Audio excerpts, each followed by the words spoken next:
रूप बहता है लो जैनी लो जैनी रूप बहता है लो जैनी रूप बहता लो जैनी लो जैनी रूप बहता लो जैनी रूप बहता है लो जैनी रूप बहता है लो जैनी रूप बहता लो जैनी रूप बहता लो जैनी रूप बहता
Baba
शरण शरण जी हनुमंता तुम्हालो रामदूता तुम्हालो रामदूता तुम्हालो रामदूता शरण शरण जी हनुमंता तुम्हालो रामदूता तुम्हालो रामदूता तुम्हालो रामदूता हे शरण शरण हनुमंता तुम्हालो रामदूता तुम्हालो रामदूता तुम्हालो रामदूता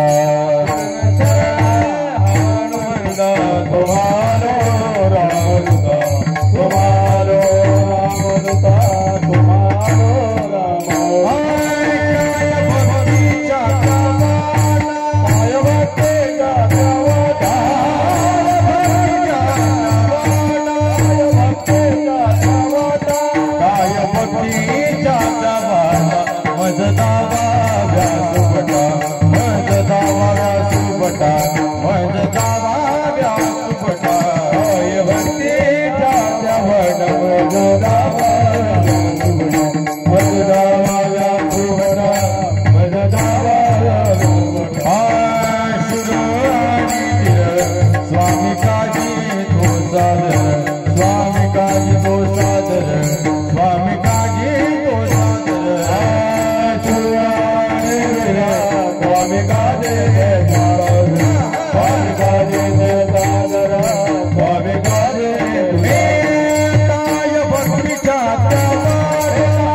हेलो हेलो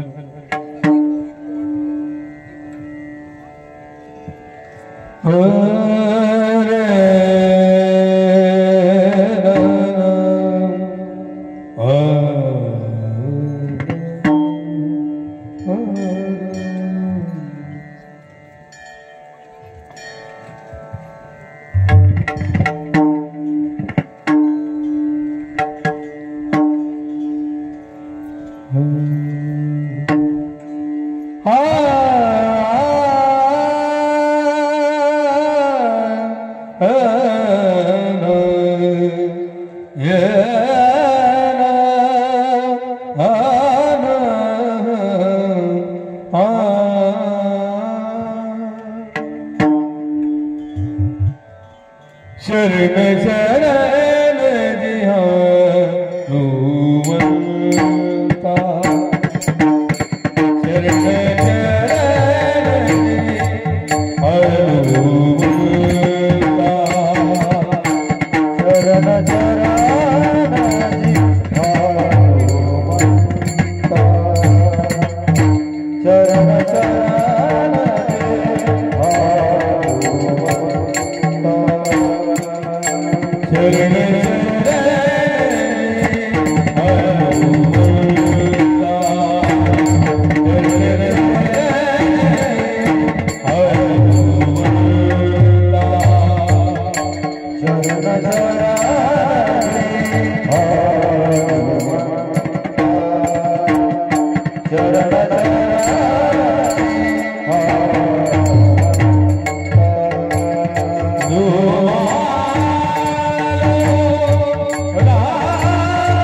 शरण जी हनुमंता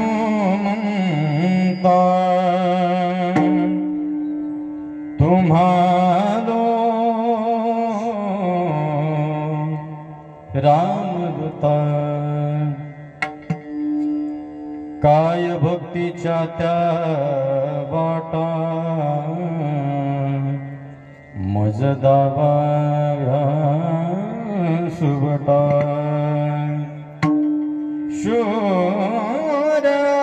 शोराणी दिरा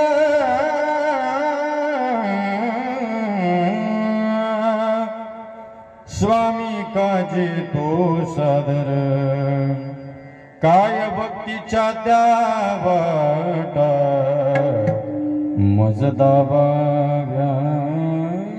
सुबटा तुका म्हणे रुद्रा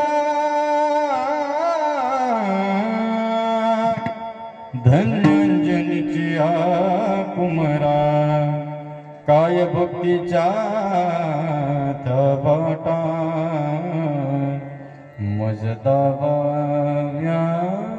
सुबटा अजम रुक्मिणी प्राण संजीवन परम धाम कैवल्यमेकं तुर्य प्रसन्न प्रपन्नार्थी हम देव देव परब्रह्मलिंगम भजे पांडुरंगम पांडुरंगा करू प्रथम नमन दुसरे चरण संताजी त्यांच्या रूपादाने कथेचा विस्तार बाबाजी सद्गुरुदास तुका कलावज्ञ जीवो धरार्थावतार कलाकांक तेजो दिकामो दिवक्रम खलाणीशवादा पुणोहदार्ह दक्षिण समाधिस्थमूर्तिं भजज्ञामदेव मौनो ज्ञानेश्वरा करुणाकरा दयाळा तुमचा अनुग्रह लादलो पावन झालो चराचरी नागेंद्र हाराय त्रिलोचनाय भस्मांगरागाय महेश्वराय नित्याय शुद्धाय दिगंबराय तस्मै नकाराय नमः शिवाय लोकाभिरामम् रणरंगधीरं राजीवनेत्रं रघुवंशनाथं कारुण्यरूपं करुणाकरन्तं श्रीरामचन्द्रं शरणं प्रपद्ये मनोजवं मारुततुल्यवेगं जितेन्द्रियं बुद्धिमतां वरिष्ठं वातात्मजं वानरयुद्धमुख्यं श्रीरामदूतं शरणं प्रपद्ये अष्टसिद्धि नवनिधिके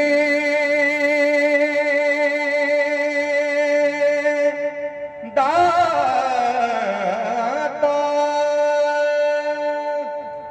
असवर दीन जानकी माता राम रसायन तुमरे पासा सदा रहो रघुपति के दासा राम लक्ष्मण जानकी जय बोलो हनुमान की राम लक्ष्मण जानकी जय बोलो हनुमान की मंगल भवन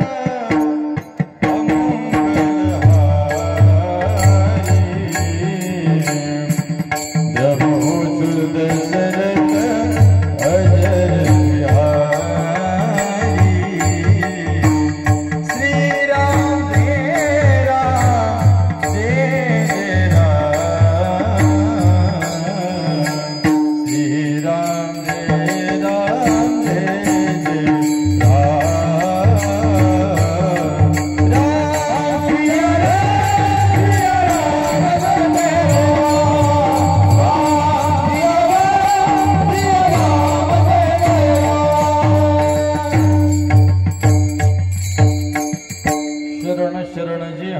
संता तुम्हालो रामदूता काय भक्तीच्या त्या वाटा मज दाबाव्या सुबटा. प्रस्तुत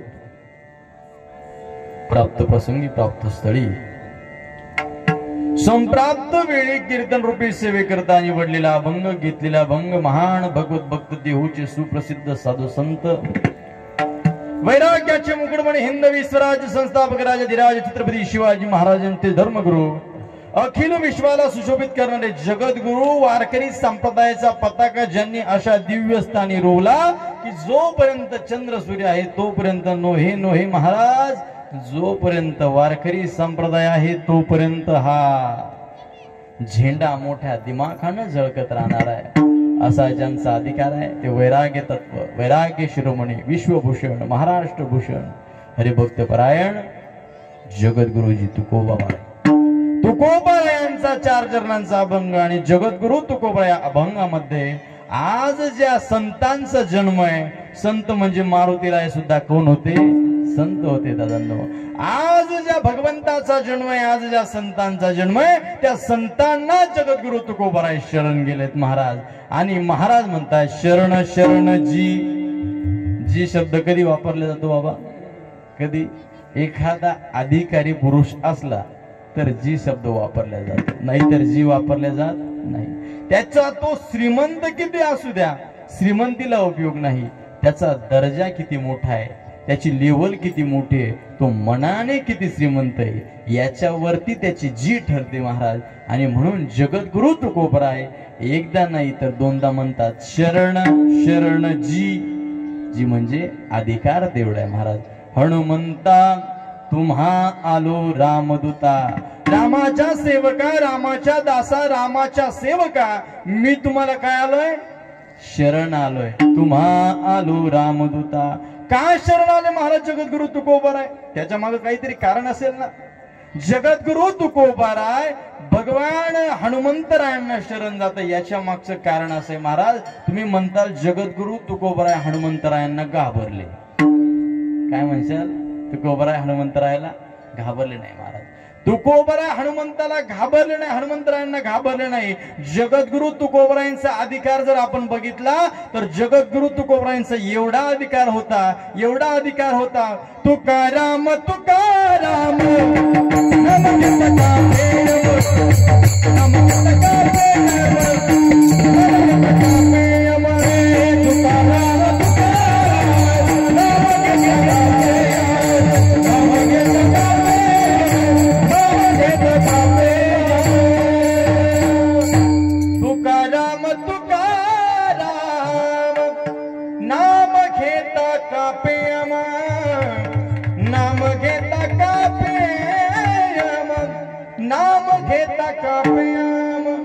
ज्या काळाला आपण घाबरतो ना, रोज आपल्याला जो काळ आपल्याला आत्ता उचलेला आत्ता घेऊन जाईल, ज्या काळाला महिला मंडळ आपण घाबरतो ना, तो काळ काय करतो? तुकोबारायांच्या नावाला घाबरतो. मग जो काळ तुकोबारायांच्या नावाला घाबरतो, त्या तुकोबारायांना घाबरायची काही चिंता आहे का? नाही. मग जगद्गुरु तुकोबाराय म्हणतात शरण शरण जी हनुमंता तुम्हा आलो रामदूता. त्या मागचं कारण आहे की काय भक्तीच्या त्या वाटा. जगद्गुरु तुकोबारायची भक्तीची वाट धरतायत. ते नामचिंतन आहे, ते कीर्तन आहे, ते भजन आहे. पण जगद्गुरु तुकोबारायांना हनुमंत रायांकडे ज्या भक्तीच्या वाटा सापडल्या ना महाराज, त्या भक्तीच्या वाट्या वेगळ्याच आहे. आणि त्या भक्तीच्या वाटा जगद्गुरु तुकोबारायांना हनुमंत रायांकडे सापडल्या. आणि म्हणून महाराज म्हणतात शरण शरण जी हनुमंता तुम्हा आलो रामदूता. काय भक्तीच्या त्या वाटा मज दावाव्या सुबटा. त्या वाटा तुम्ही आम्हाला काय करा? दाखवा. महाराज म्हणतात मज दावाव्या सुबटा. शूराणी धीर स्वामी काजी तो सादर. नुसती भक्ती हनुमंतरायांनी केली नाही तर शूरत्वाची भक्ती होती महाराज, वीरत्वाची भक्ती होती. त्या हनुमंतजी शूर होते, वीर होते. आणि एवढं असून सुद्धा ते भगवंतासमोर लीन होते महाराज. एखाद्याकडे थोडा पैसा आला का तो लगेच गुरुमी देतो, पण हनुमंतरायांकडे शूर होते, वीर होते, बलवान होते, परंतु भगवंतासमोर आपल्या स्वामी समोर काय होते? नतमस्तक होते महाराज. आणि शेवटच्या चरणामध्ये महाराज म्हणतात, तुका म्हणे रुद्रा अंजनीची या कुमारा, काय भक्तीच्या त्या वाटा, मज दावाव्या शुभटा.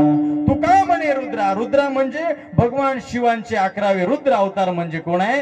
मारुती आहेत, भगवान हनुमंत आहेत. आणि हनुमंतरायांना सांगितलं, तुका म्हणे रुद्रा आणि अंजनीची या कुमारा, तुम्हाला माझं वंदन आहे. आणि हाच अभंगाचा या ठिकाणी अर्थ आहे. सरळ सरळ भावार्थ सांगून झाला. आता एक एक झोप घेतली तरी महिला मंडळ झोप घ्यायची का? सगळ्यांनी फ्रेश बसा बरं, असं फ्रेश बसा सगळे. हा, अजून एका तासामध्ये सगळ्यांना मोकळा करणारी स्वयंपाक तयार झालेला आहे, प्रसाद तयार झालेला आहे. सगळ्यांनी फक्त सर्वांगाची कान करू नये का? विठ्ठल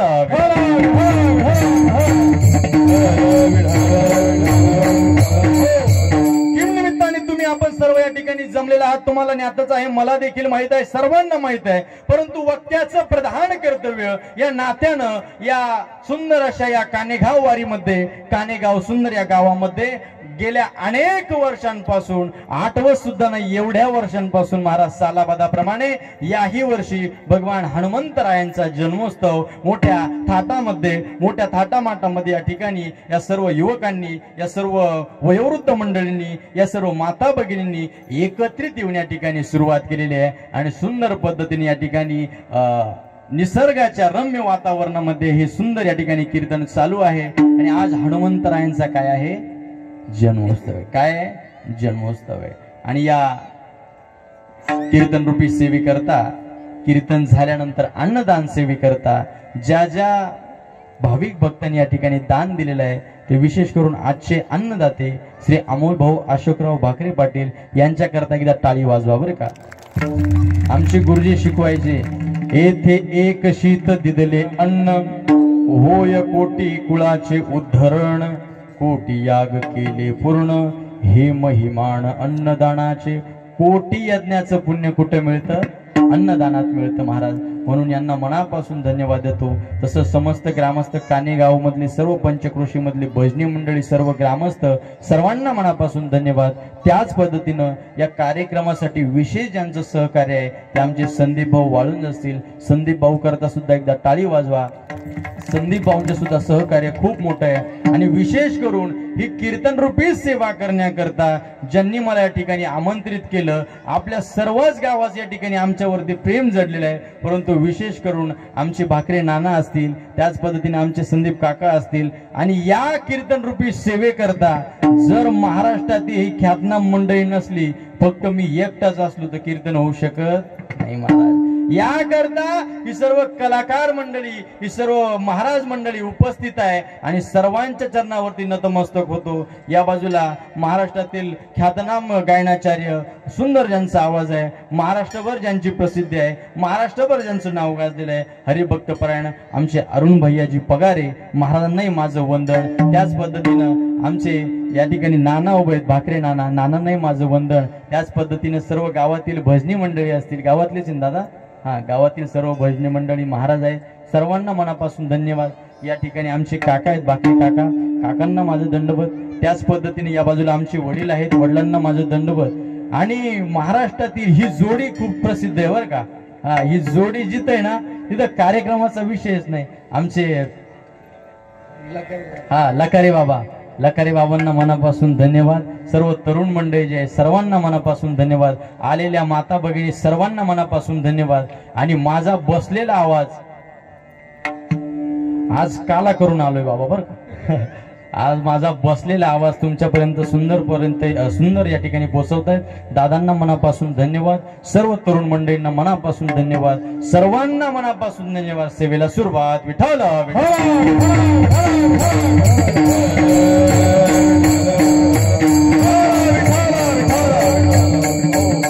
आज हनुमंतरायांचा जन्मोत्सव आहे महाराज. आणि विशेष आपण जर विचार केला ना दादांनो, ज्या वेळेस भगवान श्री रामप्रभूंचं मंदिर त्या ठिकाणी अयोध्येमध्ये नव्हतं, हे मंदिर बनवण्याकरता अनेक वीर योद्ध्यांचं त्या ठिकाणी त्यांना मृत्युमुखी पडावं लागलं, त्यांना मरण पत्करावं लागलं. आणि एवढं सगळं मरण पत्करल्यानंतर, एवढं सगळं रक्त सांडल्यानंतर महाराज जवळपास 500, 550, 600 वर्ष झाले. तेव्हापासून आपले प्रभू रामचंद्र कुठे राहत होते? एक छोट्याशा झोपडीमध्ये राहत होते महाराज.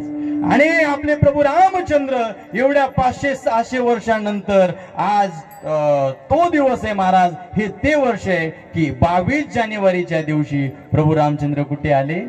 कुठे आले? मंदिरामध्ये आले महाराज. आणि मंदिरामध्ये आल्यानंतर त्यांचा अत्यंत लाडका जो भक्त आहे, तो भक्त म्हणजे कोण आहे? हनुमंतजी आहे. आणि हनुमंतजींची ही पहिलीच काय आहे? जयंती आहे, पहिलाच जन्मोत्सव आहे. कशामुळं? ज्या वेळेस भगवान परमात्मा मंदिरामध्ये आले आणि त्याच वर्षामधली पहिली हनुमान जयंती आज आहे. खरं तर विशेष करून हनुमंतरायांना सुद्धा आज वेगळाच आनंद आहे बरं का महाराज. आणि ज्या वेळेस त्या 22 जानेवारीच्या दिवशी संपूर्ण घरांमध्ये, संपूर्ण दारांमध्ये, संपूर्ण घरांमध्ये, पूर्ण महाराष्ट्र नाही भारतभर प्रत्येकाच्या मुखामध्ये एकच नाव होतं. कुठलं नाव? हर घर में अब एक ही नाम, जय श्री राम. सर्वांनी मोठ्याने आवाज द्यायचा बरं का. हा, हर घर में अब एक ही नाम, जय श्री राम. मी दुपारी जेवले नाही का महिला मंडळ? नाही जेवले? जोरात आवाज द्यायचा, जोरात. हा, अहो एवढ्या वीर पुरुषांनी आपल्या करता जवळपास 550 वर्ष झाले 4.25 लाख आपले मृत्युमुखी पडलेले आहेत. किती? 4.25 लाख. रक्ताच्या नद्याच्या नद्या वाहल्यात महाराज. आणि एवढं झाल्यानंतर आपल्याला आनंद झाला पाहिजे, आपली छाती त्या ठिकाणी फुगली पाहिजे. आणि म्हणून मोठ्या प्रेमानं सर्वांना आवाज द्यायचा. हा, हर घर में अब एक ही नाम, जय श्री राम. हर घर में है एक ही नाम, एक ही नारा गूंजेगा. मेरे भारत का बच्चा बच्चा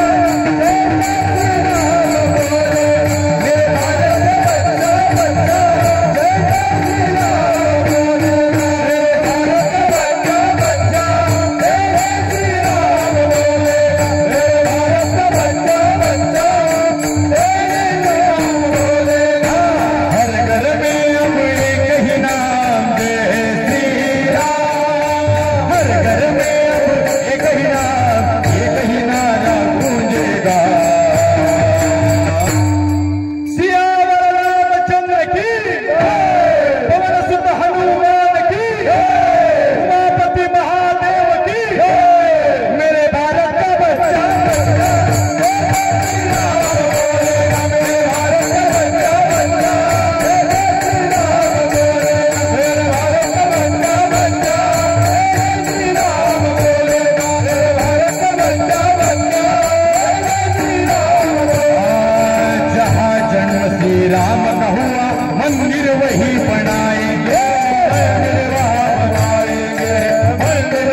भारत का बच्चा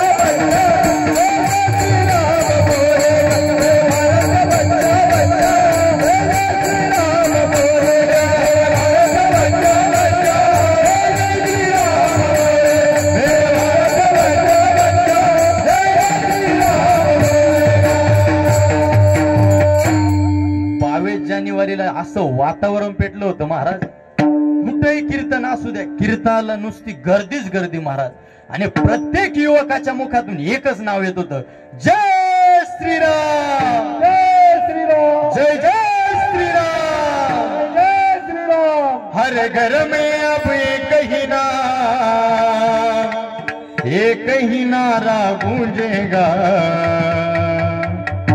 मेरे भारत का बच्चा बच्चा जय जय श्री राम बोलेगा।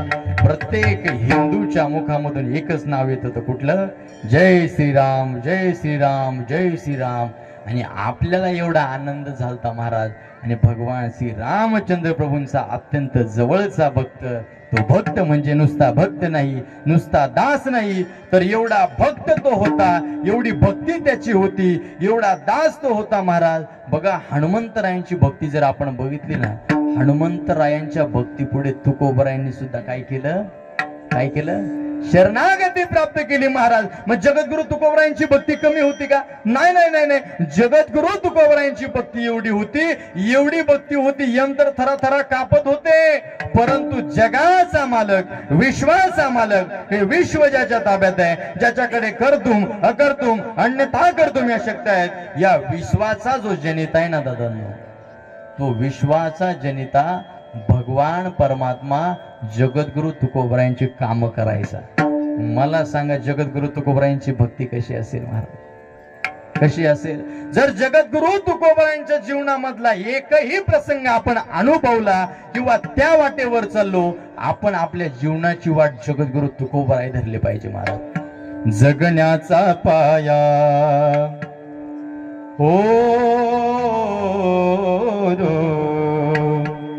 जगण्याचा पाया, चालण्याचे बळ,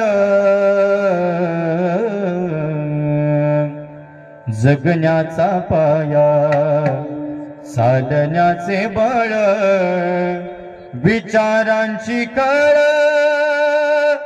तुकाराम, विचारांची कळ, तुकाराम,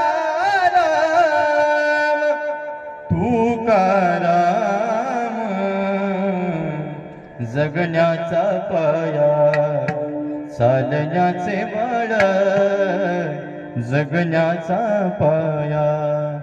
जगद्गुरु तुकोबरायांचं जीवनामधला एक जरी आपण प्रसंग आपल्या जीवनामध्ये अनुभवला महाराज, तरी आपली भक्ती त्या ठिकाणी सफल होईल। मग जगद्गुरु तुकोबरायांची भक्ती एवढी मोठी होती, तरी पण जगद्गुरु तुकोबराय त्या भगवान हनुमंतरायांना का शरण गेले? तर भगवान हनुमंतरायांची भक्ती सुद्धा अलौकिक होती महाराज। एवढी अलौकिक होती, एवढी अलौकिक होती, एवढी अलौकिक होती, ज्यावेळेस तुम्हा सर्वांना दृष्टांत माहित आहे, तुम्हा सर्वांना कथा भाग माहित आहे, तरी परंतु तुम्हाला सांगतो, भगवान परमात्म्याच्या नावामध्ये किती ताकद आहे, आणि ते भगवान परमात्म्याचं नाव हनुमंतरायांनी सतत आपल्या मुखामध्ये ठेवलं, श्रीराम श्रीराम श्रीराम।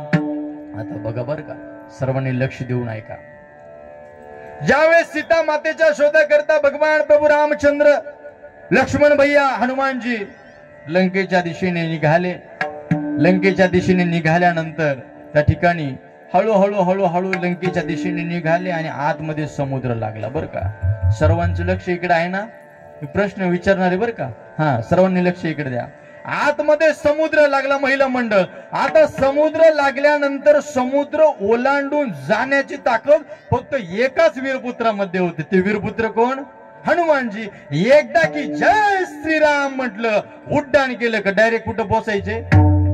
लंकेत पोचायची महाराज। एवढी ताकद फक्त हनुमंतरायांकडे होती। पण आपल्याला सीता मातेला घेऊन यायचंय, मग सीता मातेला आणण्याकरता आपल्याला सगळी वानर सेना पलीकडे घेऊन जायची आहे। मग ती घेऊन जायची कशी? मग ते करण्याकरता हनुमंतरायांनी एक युक्ती लढवली महाराज। हनुमंतरायांनी काय केलं? आपल्या स्वामीविषयी असणारं प्रेम, आपल्या देवाविषयी असणारं प्रेम, जे प्रेम आहे ना, हनुमंतरायांनी एक दगड घेतला बरं का, दगड। सर्वांनी लक्ष देऊन ऐका बरं का। दगड घेतला, त्या दगडावरती श्रीराम असं नाव लिहिलं, आणि तो दगड पाण्यामध्ये टाकला।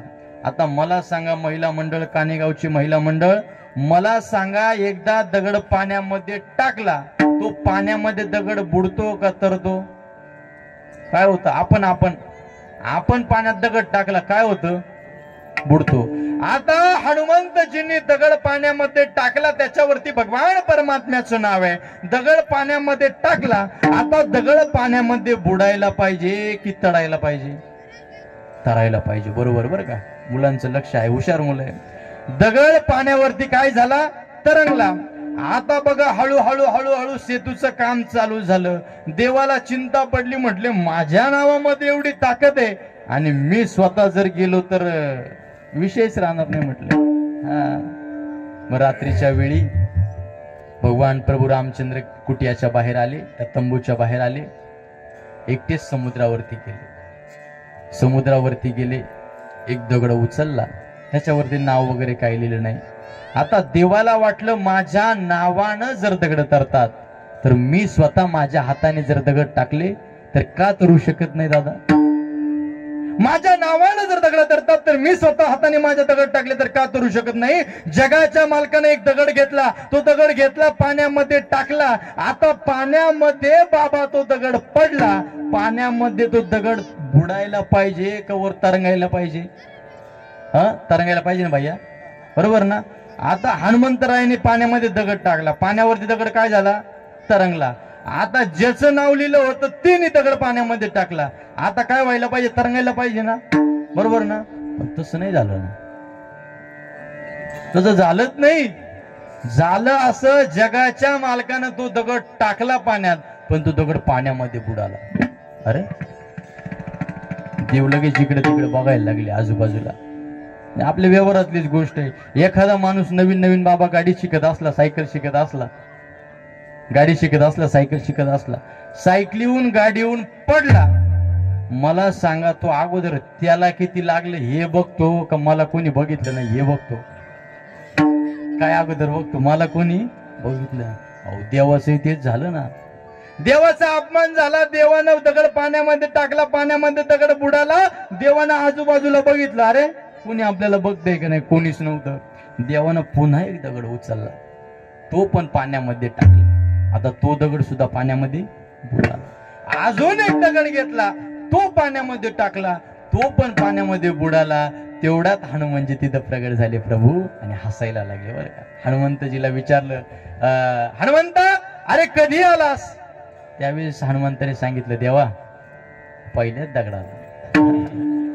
देव हसायला लागले, म्हटले अरे हनुमंता तुम्ही माझं नाव त्या दगडावरती टाकता, तो दगड पाण्यामध्ये टाकता आणि एकदा की तो दगड पाण्यामध्ये टाकला, पाण्यामध्ये दगड टाकला की तो लाई सारखा वरती तरंगतो आणि मी तो दगड पाण्यामध्ये टाकल्यानंतर तो दगड का पाण्यामध्ये तरंगत नाही? त्यावेळेस हनुमंतरायाने सांगितलं, तुझ्या नामाचा महिमा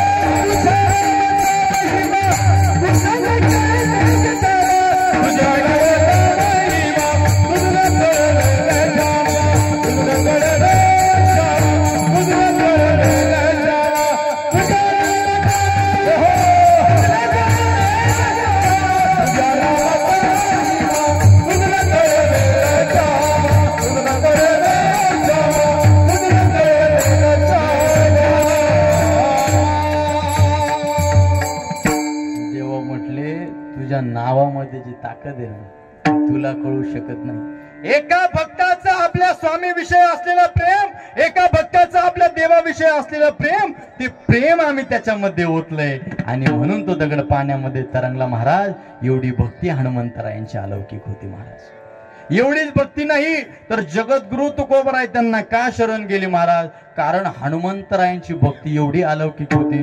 श्रवणम कीर्तनम विष्णू स्मरणम पाद सेवनम अर्चनम वंदनम दास्यत्वम सांख्य आत्मनिवेदनम. किती झाली महिला मंडळ? आजी किती झाले? किती झाली? 9 विधा भक्ती झाली. किती भक्ती? 9 विधा भक्ती झाली. एवढी सगळी भक्ती हनुमंतरायांनी केली महाराज. एवढ्या भक्तीच्या वाट्यात तुकोबरायांना सुद्धा माहीत नव्हत्या. मग हनुमंतरायांनी कीर्तन, तुम्ही म्हणता हनुमंतरायांना काय कीर्तन जमत होतं का? हनुमंतरायांना कीर्तन जमत होतं का? तुकोबाराय म्हटले, आम्ही या जनतेसमोर, आम्ही या सामान्य माणसांसमोर कीर्तन केली, पण हनुमंतरायांनी ज्यांच्या समोर कीर्तन केली ती माणसं काय सोपे नव्हते. ते माणसं कोण? राजा रावणाच्या समोर हनुमंतरायांनी कीर्तन केलं महाराज. नुसतं कीर्तन केलं नाही, राजा रावणाची लंका पेटून दिली. आणि राजा रावणाच्या लंकेमध्ये जाऊन, ज्या लंकेमध्ये भगवंताचं नाव घेण्याकरता नकार होता, ज्या लंकेमध्ये भगवंताचं नाव घेतलं जात नव्हतं, ज्या लंकेमध्ये विरोध होता, त्या लंकेमध्ये जाऊन, नुसतं लंकेत जाऊन नाही तर त्या रावणाच्या समोर त्याच्या एवढी गादी बनवली आणि गादी बनवून त्याच्यावर बसले आणि एकच भजन चालू केलं. काय? श्रीराम श्रीराम श्रीराम. आता हनुमंतरायांनी कुठं कीर्तन केलं? कुणासमोर? रावणासमोर कीर्तन मला केलं. श्रवणम कीर्तनम विष्णू स्मरणम पाद सेवनम अर्चनम वंदनम दास्यत्वम सांख्य आत्मनिवेदनम. अशा 9 प्रकारच्या ज्या भक्ती आहेत त्या हनुमंतरायांनी केल्या महाराज. आणि इतकं दास्यत्व होतं, इतकं दास्यत्व होतं, आपल्या स्वामीविषयी एवढं प्रेम होतं महाराज. सर्वांनी लक्ष देऊन ऐका. एक दिवस काय झालं, आता तुम्ही हनुमंतरायांना शेंदूर का वाता हे सांगतो बरं का. महिला मंडळ, पुरुष वर्ग, आपण हनुमंतरायाला शेंदूर का वातात हे लक्षात घ्या. एक दिवस सकाळ सकाळची वेळ होती. सीता माता आपल्या रूम मध्ये, आपल्या घरामध्ये, आपल्या कमऱ्यामध्ये त्या ठिकाणी त्यांचं आवरत होत्या, सुंदर पद्धतीने सजत होत्या, सुंदर पद्धतीने साडी घातली आणि कुंकू लावत होत्या. कुंकूला काय म्हणतात हिंदीमधून? सिंदूर म्हणतात बरं का. आणि सिंदूर लावत होत्या. हनुमंतजी सीता मातेच्या दर्शनाकरता आले. आता सीता मातेच्या दर्शनाकरता हनुमानजी आले. हनुमानजी सीता मातेच्या दर्शनाकरता आल्यानंतर चरण स्पर्श केलं आणि हनुमानजी सीता मातेकडे असं बघत राहिले. सीता माता त्या डबीमधून कुंकू काढायच्या, सिंदूर काढायच्या, डोक्याला असं सुंदर त्या ठिकाणी सिंदूर लावायचं. आताच्या बाया कुकू लावत्या का? जुन्या आज्याबाई बसलेल्या, काहींच्या डोक्याला कुकू दिसतं बरं, पण आता सगळ्या काय आल्या? टिकल्या तर नाही तर आता तुम्हीच सांगताय, मी काय बोलतो त्याच्यात.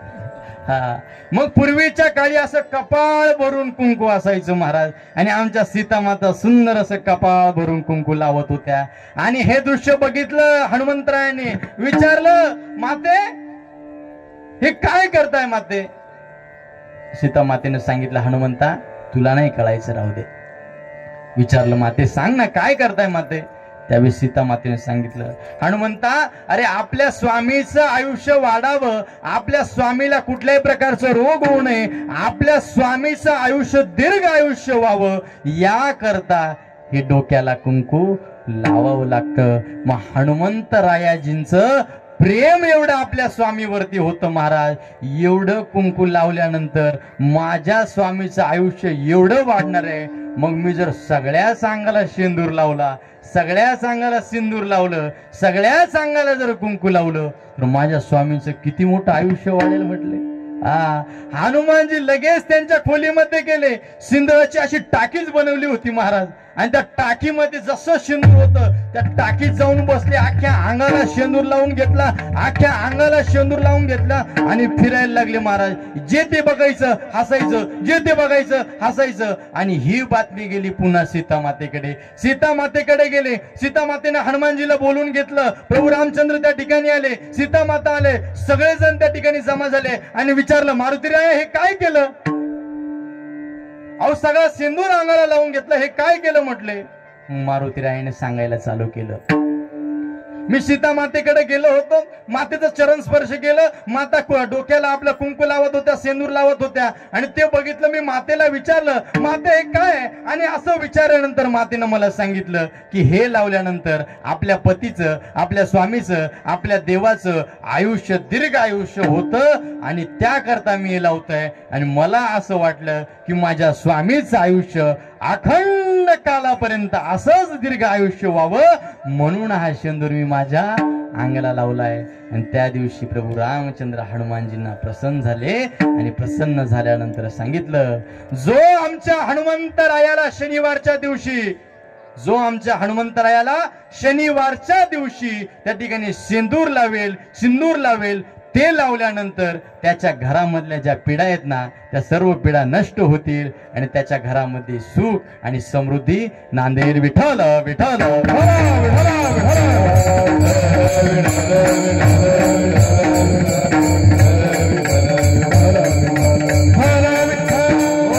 प्रभू रामचंद्रांनी कुणाला आशीर्वाद दिला?